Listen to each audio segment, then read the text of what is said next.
r/NoSleep. Posted by u/sleepyhollow_101.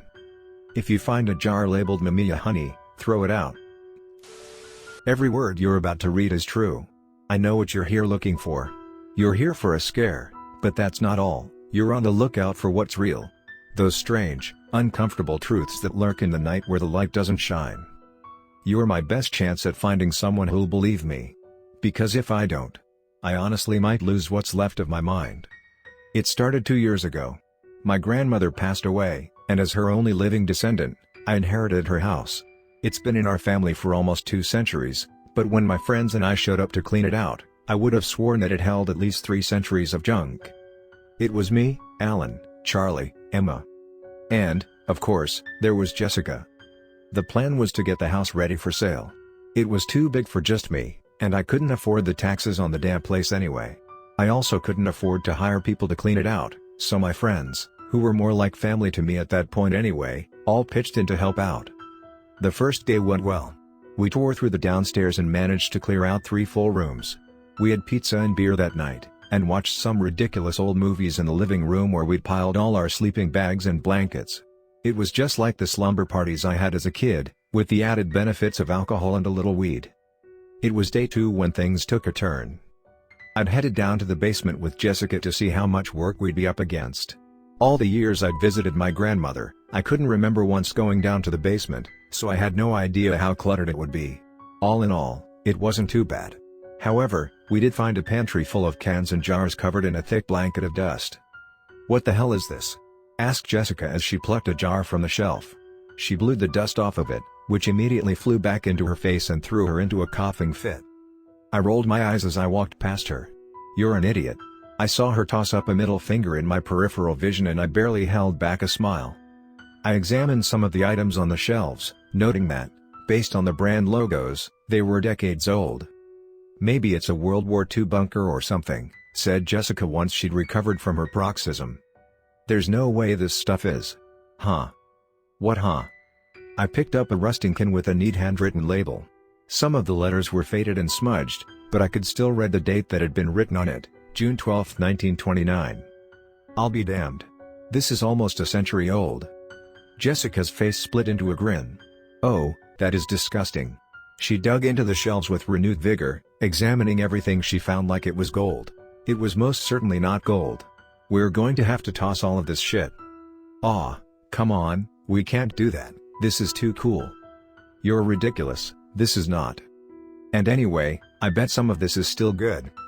I gave her a look that must not have adequately conveyed my incredulity, because she was still looking at me like I might agree with her. "Jessica, what, in all of this rotten garbage, do you think could possibly still be edible?" "What's Jessica eating now?" We turned toward the pantry door where Emma and Charlie were standing. "Oh, nothing much, just some corn that's been sitting on a shelf for 100 years. You two want some?" Charlie smiled because he always smiled at the dumb things Jessica did. Emma wrinkled her nose. "Jessica McCree, you are a travesty," she said with such imperiousness, all of us had to laugh, Jessica included. "Hang on, there is something here that's still good. Look," said Jessica as she pulled out a sealed glass jar full of some dark, thick substance. "Yeah, that looks great," I said, rolling my eyes. "No, really, check it out, the label says it's honey. And honey never goes bad." I took the jar from her and saw that, indeed, there was another handwritten label, which said, "Mumia honey." It was dated August 8, 1921. "It's never even been opened, so you know it's still good," she said. "Jessica, please tell me you aren't actually going to try eating that crap." "Jessica, I'll give you $10 if you eat it," said Charlie. There was a twinkle in his eye, the kind he only got when he was riling someone up, or looking at Jessica. "God, Charlie, don't encourage her," said Emma. She was the youngest, and shortest, of all of us, but she was also the best at making us feel like chided children. "Look, let's just toss this stuff and be done with it." Jessica huffed, blowing a strand of hair that had fallen from her ponytail out of her face. "Come on, Renee, aren't you the least bit curious?" "I'll give you $100 to eat it," amended Charlie. Jessica flashed him a bright, toothy smile. "You are so on." I threw my hands up. "God, fine, eat your botulism honey, I don't give a shit. Just don't take too long, alright?" And for God's sake, don't die before we get all the garbage out of this house. I don't have time to plan a funeral, too." I wanted to be annoyed by their ridiculousness, but I couldn't, and even as I stomped dramatically out of the pantry, I couldn't keep the smile twitching from my face. It was just so them. Emma playing the responsible, exhausted adult. Charlie following after Jessica like a love-struck puppy. Jessica jumping headfirst into something stupid and reckless. And when we went upstairs, Alan was sitting at the kitchen table, planning the most efficient way to remove the furniture from the upstairs, like the well-organized dork he was. "I'm thinking we should do the furniture last," said Alan when he saw me, as though he hadn't already told us that 4 times before we even got to the house. Not yet," said Jessica in a sing-song voice. "First, we're having tea. Renee, where's your grandma's teapot?" "How do you know she had a teapot?" "She was a grandma. Every grandma has a teapot." "You're so annoying. There's a teapot in the cabinet in the parlor. I'll fetch it." "Alan, get some water boiling and see if there's any tea in the cupboards," I said. Alan looked a little bewildered, but did as I had asked. As I went to the parlor, I heard Emma call after me, "I want you to know that I am not supporting this foolishness and will not be participating." "Big surprise," I shouted back as I opened the glass cabinet and pulled out a large porcelain teapot with garish pink roses painted in flourishes on the side. It certainly wasn't my style, but I could see traces of my grandmother in it. By the time I made it back to the kitchen, Alan was up to speed and completely horrified. I ignored their bickering as I poured the water into the teapot. "Jessica, this is dangerous. And stupid. Please tell me you aren't really going to eat that?" "Of course I'm not going to eat it," said Jessica primly, gripping a chipped white mug in front of her that she must have rummaged out of one of the kitchen cabinets. "I'm going to drink it." "We should designate someone as the official 911 caller," said Charlie. "I'll do it," said Emma. "You're all being ridiculous," I said, but Alan's seriousness made me nervous. "Jessica, you know this is a bad idea, right?" My nerves seemed to make her feel even less concerned. "Come on, it's just antique sugar. What's the worst it can do?" She took the teapot and poured herself a cup before I could think of a retort. Then, she broke the seal on the jar of honey, dipping a small spoon into its smooth surface. She took a generous dollop and plunked it right in her mug. As she stirred it into the tea, she leaned forward to breathe in the steam. "Smells okay," she said with a shrug. "Jessica, wait," said Alan. "This is a bad idea," said Emma. "Oh my God, she's totally gonna do it," said Charlie. "Bottoms up," said Jessica, and then she took a drink. I didn't realize I was holding my breath until after she'd sat there a few moments, smacking her lips. Finally, she wrinkled her nose a little. "It tastes weird." I let out a sigh. I'm not sure what I was expecting, maybe for her to be struck down dead the second she got the liquid in her mouth, but since it hadn't happened, I felt like we were in the clear. "Of course it tastes weird, it's rotten." "It doesn't taste rotten, it just tastes bitter? Kind of gritty?" "Maybe that's from the tea leaves?" said Emma. No, I'm sure it's the honey. It's not terrible or anything, just strange." I noticed, though, that she didn't pick up her tea again, didn't finish what was in her mug. "Well, now that our lovely game of try to give ourselves food poisoning is over, maybe we can get back to our actual work?" I asked. Jessica laughed. "All work and no play." But she did stand up and dump the remnants of her tea in the sink. I turned around and headed back for the basement, to actually throw away the rotten food this time. As I was leaving, with Emma in tow, I heard Jessica say to Charlie, "By the way, you owe me $100. "What? When did I say that?" "I didn't say that." "If you don't cough up, I'm gonna jam the rest of that honey down your throat, you dirty cheat." The last of my anxiety around the event drained away, and I was able to get back to work without it weighing on my mind. I didn't think of it almost at all, in fact, until later that night when we all gathered in the dining room eating our Chinese takeout. We had made great progress and, hopefully, would be able to finish everything before the week was out. We were understandably in high spirits. Still, I noticed that Jessica wasn't eating anything. I didn't say anything in front of the others because I didn't want to draw attention to Jessica if she wasn't feeling well. I waited until we were cleaning up the remnants of our dinner and could pull her aside without the others noticing. "Are you feeling okay?" I asked. "Yeah. Just a little bit tired," she said. She smiled at me, but it looked thin, and she was definitely a little pale. "Jess, if you need to go to the hospital, I can have you there in 10 minutes. 5, even." No, what? Come on, it's not like that. Seriously, I'm okay. I think I just need to turn in early and lay down for a bit. I wanted to insist, drag her to the car if necessary, but I knew from experience that trying to force Jessica to do anything was an exercise in futility.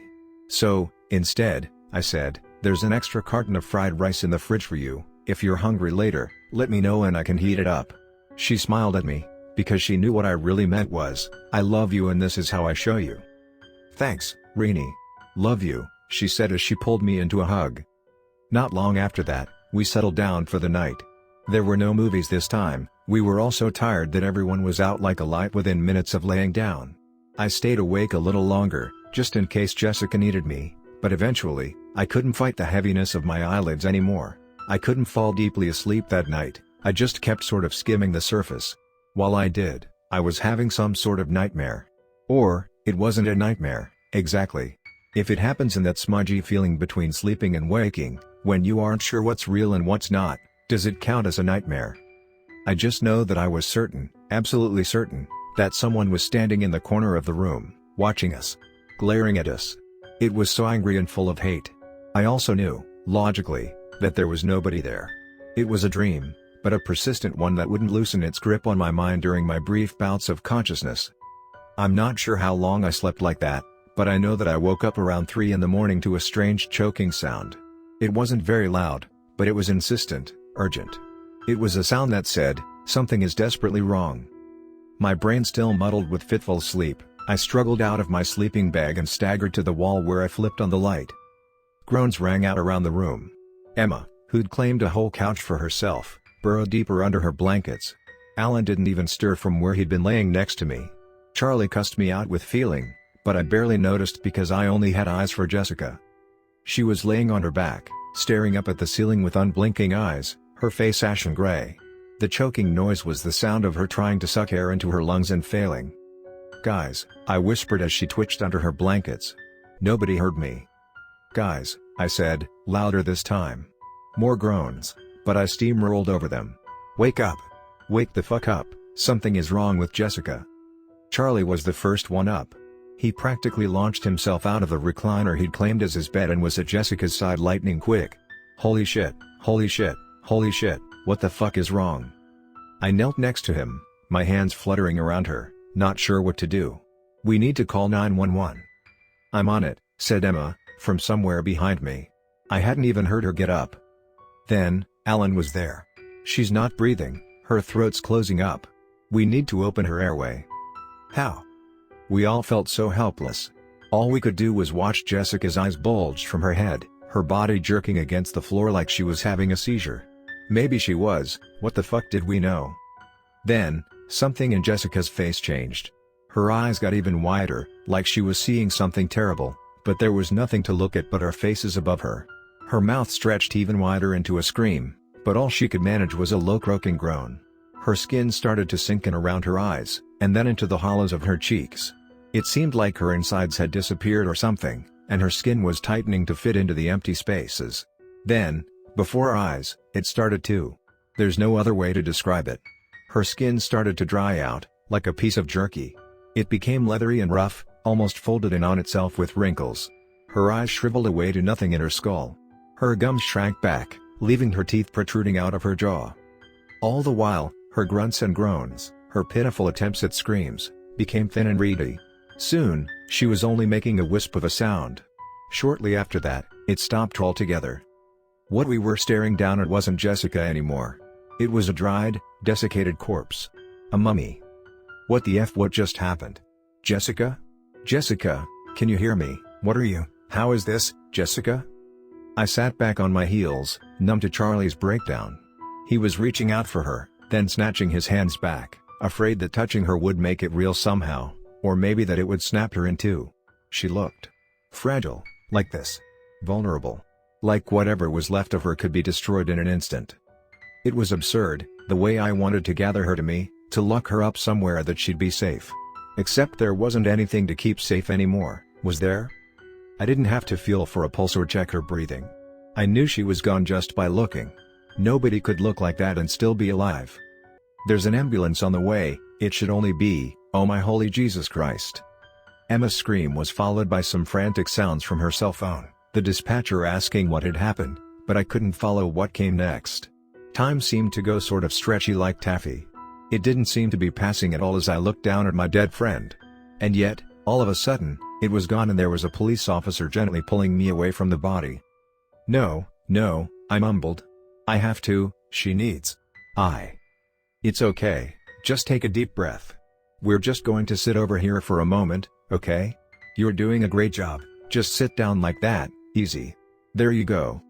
Holy shit, said a stranger. He was somewhere over by Jessica's body. He was going to touch her. He was touching her. I tried to lurch to my feet but the police officer in front of me held me firmly down by my shoulders.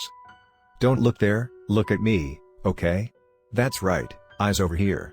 You're doing great. We need Jesus fuck, we need to get something in her airway. Now. I watched the cop's brow furrow. Whose airway? The girl's. She's not dead. That made the cop break eye contact with me and look over where the corpse, it was a corpse, it had to be, of my best friend lay. Bullshit, he said. You're telling me. We have to get her out of here, Tom, help me get her on the gurney, we have to go now. As they were loading Jessica, she's not alive, she can't be alive, she has to be dead, if she's not dead then how is she, why is she like that, onto a stretcher and into the ambulance, I felt it again. That cold, hateful presence in the corner of the room, watching us. That's when I finally gave myself over to screaming. Jessica survived for 11 days after eating the honey. The doctors were baffled. They brought in specialists from all over the country. They intubated her and sought to keep her breathing, keep her pulse fluttering even as it struggled to die out. It wasn't their fault. They weren't keeping her alive, not really. It was that thing. It wanted her to suffer. It wanted her to feel the agony of death stretched out over days, not minutes. Not that I know what her death was like. We weren't allowed to see her. We were actually quarantined, all of us. They had no idea what had caused Jessica's condition. For a while, they thought it must be some kind of exotic disease. What else could it possibly be? The police took our statements, and they had questions, but the doctors had even more. They wanted to know every detail of the previous few days. When we told them about the honey, the police went off immediately to bring it in as evidence. They ran every test in the book. But they couldn't find anything to connect it to Jessica's illness. They did tell me what mumia was, though. I think I went a little crazy for a while, after that. I remember clawing at my own face, because the pain and horror was so much I couldn't keep it inside and it had to go somewhere, and I remember nurses in hazmat suits restraining me to the bed. Eventually, Jessica's body gave out. Maybe the thing had had its fun and decided to let her die. Or maybe her body was simply so ravaged that not even its hatred could keep her going anymore. Whatever it was, I breathed a sigh of relief when they told me she was really gone this time. I'm not sure how long after that they kept looking for a cause. There's probably still some doctors and scientists out there trying to understand what killed Jessica McCree. As for me, I guess I'll never know for sure. But I did find some interesting things when I was finally let out of the hospital, after the police stopped coming by to question me. After the nation had all but decided my friends and I were somehow at fault for Jessica's death. I started by researching mumia, trying to understand the side effects. There wasn't much to go on. It stopped being sold in the US as medicine around 1924. Apparently, that's when people realized that ingesting ground-up mummies doesn't actually have any medical benefit. Yeah. You read that right. I searched medical journals and history sites, but came up with nothing. Eventually, I ventured into the more open-minded parts of the internet, the places where conspiracy theories thrive and fester. That's where I found stories. Not many, but a few. Urban legends, mostly, stories passed down through families about ancestors who'd eaten corpses, only to be haunted by the spirits of the dead, angry that their bodies had been defiled. It sounds crazy and impossible. But in every story I read, I saw the reflection of that thing that was watching us that night. The stare that wasn't there. I have so many questions still. Why was that jar in my grandmother's basement? Why had it never been opened? Is there more mumia out there, sitting in boxes and on shelves, waiting for some hapless victim to stumble upon it? I'm sure Jessica wasn't the first, but will she be the last? The answers, if they're out there, won't ever be mine. I'm not strong enough to find them. I wish I knew how to end this story. But when your life becomes a living nightmare, you find there are no neat, satisfying endings. There's just questions and fear and long, sleepless nights. So instead of an ending, I'll leave you with this. I haven't been back to the house since that night. It stands empty, the inside finally rotting to pieces like it should have so long ago. And though I don't live in that town anymore, and haven't spoken to the others, Alan, Emma, and Charlie, since the incident, I still hear the rumors. They have a way of traveling where they're needed. The local kids are saying that my house is haunted. That there's something in there. A few of the braver ones have gone up to the house, and one or two have even gone inside. And they swear that they hear something dragging its feet up and down the halls, followed by the sound of gravelly groans. Some have even seen it, so they say, a gaunt figure with thin, twisted limbs and gray desiccated skin shambling toward them from out of the darkness. The truth is, I don't know what idea scares me more. That it's Jessica haunting those halls. Or that it isn't.